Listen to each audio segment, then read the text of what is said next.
কোথাও লাগেনি তো? না না, আমি ঠিক আছি। কোথাও যাবেন?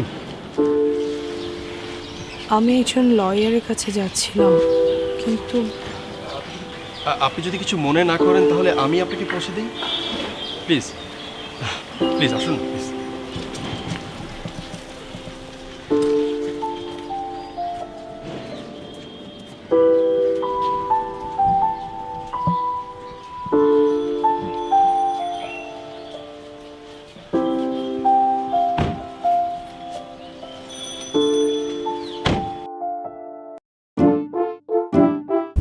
আপনি লয়ারের কাছে কেন যাচ্ছেন? সে এক লম্বা স্টোরি। আচ্ছা, আপনি কি অ্যাডভোকেট সফল মাহমুদকে চেনেন? আপনি কি তার কাছেই যাচ্ছিলেন? জি। ঠিক আছে, চলুন।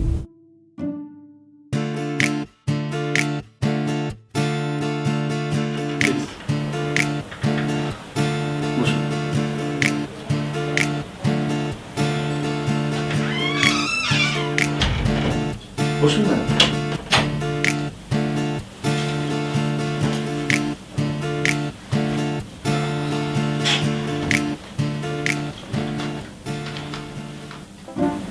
উনি কোথায়? জি, ওনার কি আসতে লেট হবে? উনি কোথায় আছেন? আপনার সামনে। তার মানে আপনি? ইয়েস, আই এম অ্যাডভোকেট সফল মাহমুদ। এবার বলুন, আপনার কি উপকার করতে পারি? দেখুন, যা হয়েছে আমি তা ভাষায় প্রকাশ করতে পারবো না। আমি পুরো ঘটনাটা একটা পেপারে লিখে নিয়ে এসেছি। আপনি যদি কিছু মনে না করেন, আমি কি আপনাকে পেপারগুলো দিতে পারি? শিওর, দিন।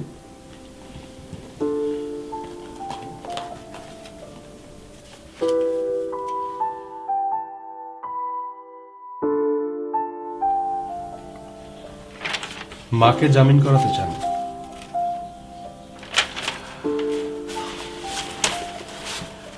আই ক্যান ডু ইট তা বলবো না, but I will try heart and soul. Money does not matter. আপনি আপনার ডিমান্ডটা বলতে পারেন। I don't care of money. আদালতের কাজকর্ম একটু ভেবেচিন্তে দেখি। But I fear of confusion. Please please help me. আমি অ্যাট এনি কস্ট আম্মুকে জামিন করাতে চাই। নাথিং ইজ ইম্পসিবল, বাট আইন আদালতের ক্ষেত্রে এটা প্রযোজ্য নয়। আমার চেষ্টার কোনো ত্রুটি থাকবে না, আপনি নিশ্চিন্তে বাড়ি যান। ঠিক আছে? ও হ্যাঁ, আমার কার্ডটা রাখুন। আমার কাছে আছে। ওকে, টেক কেয়ার।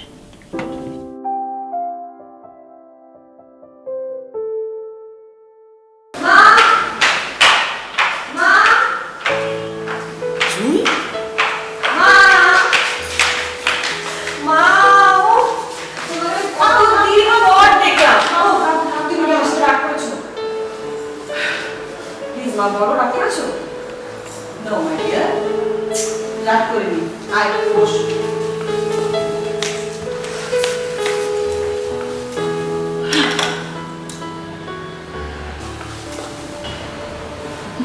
কি দেখছো মা? না রে, ভাবছি আমার সেই ছোট্ট জুঁইটা আজকে কত বড় হয়ে গেছে। সেই ছোট্ট জুঁই আর আজকের এই জুঁই তো পার্থক্য। মা, কিরে, কেমন ছিল তোর ট্যুর? মা যেখানে তুমি নেই সেখানে গিয়ে আমি কি করে ভালো থাকি? এত সুন্দর একটা জায়গা, এত বড় বিচ, হ্যাঁ, সেখানে তোর ভালো লাগেনি? কি হলো জুঁই? কিরে? মা বিশ্বাস করো, জায়গাটা এত বেশি সুন্দর, কিন্তু কোনো কিছু আমাকে অ্যাট্রাক্ট করতে পারেনি। আমার বারবার তোমার কথা মনে হচ্ছে। হ্যাঁ হ্যাঁ, বুঝতে পারছি। তাই যদি হতো তাহলে একবার ফোন করলি না কেন? হ্যাঁ মা, আমি তোমাকে কতবার ফোন করছি তুমি জানো, কিন্তু ওই যে নেটওয়ার্ক প্রবলেম, আমার তখন ভয় হচ্ছে। কারণ ওই অঞ্জলি, রিমা ওরা অলরেডি ভাইকে জবাবদিহিতা করেছে আমাকে। আমাকে যে সে কী করবে, গড নোস। জানো জুঁই, তোমাদেরকে নিয়েই কিন্তু আমার জীবন। তোমরা যতক্ষণ আমার দৃষ্টির কাছে থাকো ততক্ষণ আমার ভালো লাগে। তোমরা যখন দৃষ্টির আড়ালে চলে যাও আমার কিন্তু একদম ভালো লাগে না। মা, আমরা এখন বড় হয়েছি, ভালো মন্দ বুঝতে শিখেছি, তুমি কেন আমাদেরকে নিয়ে টেনশন করো? শোন, মায়ের পৃথিবীতে সন্তান কখনোই বড় হয় না।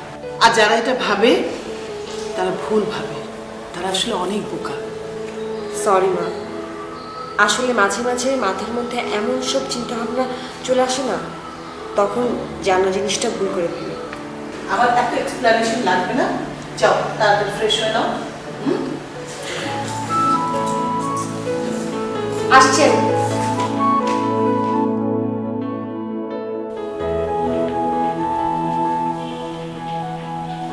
সীমানা, আমাকে একটা কথা বলো তো, মেয়েটার কে এমন শত্রু যে তাকে গাড়ি চাপাতে মারতে চায়? তোমার কথা শুনে আমার খুব ভয় করছে। যদি সত্যি সত্যি দিয়ার কিছু একটা হয়ে যায়, আমার মনে হয় দিয়া ভাবির জীবনটা সত্যি কোনো চ্যালেঞ্জের মুখে। জানি না কে কে এর পিছনে কলকাঠি নাড়ছে, তবে লোকটা যদি সময় মতন ওখানে না পৌঁছাতো তাহলে দিয়া ঠিকই লাশ হয়ে পড়ে থাকতো। তাই না? বাহ ইফতেখার, বাহ, তুমি তো দেখছি গুড স্টোরি টেলার হয়ে গেছো। তা গল্পটা কি তোমার নিজের নাকি রওশনারা কন্যার দিয়ার সাজানো? ইফতেখার, তোমাকে তো আমার চাইতে বেশি কেউ চেনে না। আচ্ছা, পরিকল্পনাটা কি রওশনার আর নির্দেশনা দিয়ার? Am I right? না জেনে শুনে মানুষকে এত অবিশ্বাস করো কেন আন্টি? পৃথিবীতে কিছু কিছু মানুষের জন্ম হয় শুধুমাত্র অবিশ্বাস করার জন্য।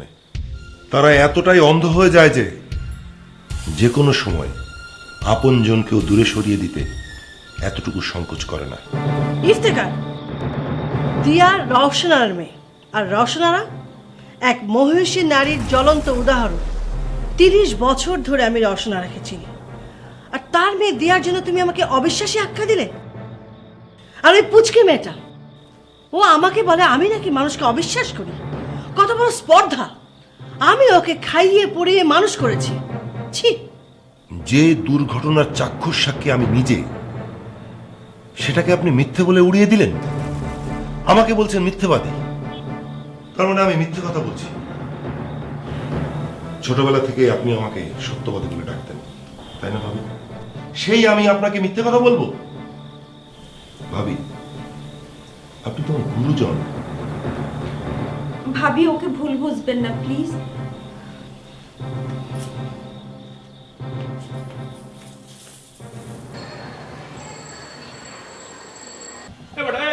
তোর মোবাইলটা চেঞ্জ করতে পারো না?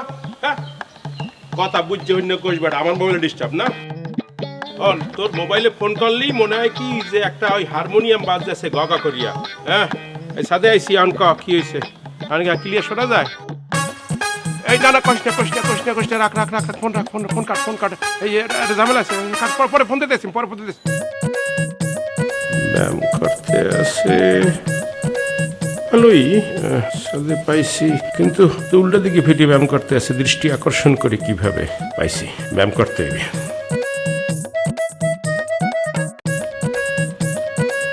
28, 29, 30, 31। এক থেকে গণনা শুরু না করে 20, 29 কিছু তো বুঝলাম না। 48, 49, 50, 51। আসসালামু আলাইকুম। ওয়ালাইকুম আসসালাম। ভালো আছেন? ভালো আছি, 55। কিন্তু আপনার তো অনেক কষ্ট হচ্ছে, এখন ছাড়ুন। আপনি বলছেন, এটা সুন্দর মুখে সুন্দর করিয়ে বলছেন বলে থামিয়ে গেলাম। না হইলে আমি সকালবেলা মনে করেন যে 100 সিট আপ না দিয়া নাস্তা করি না।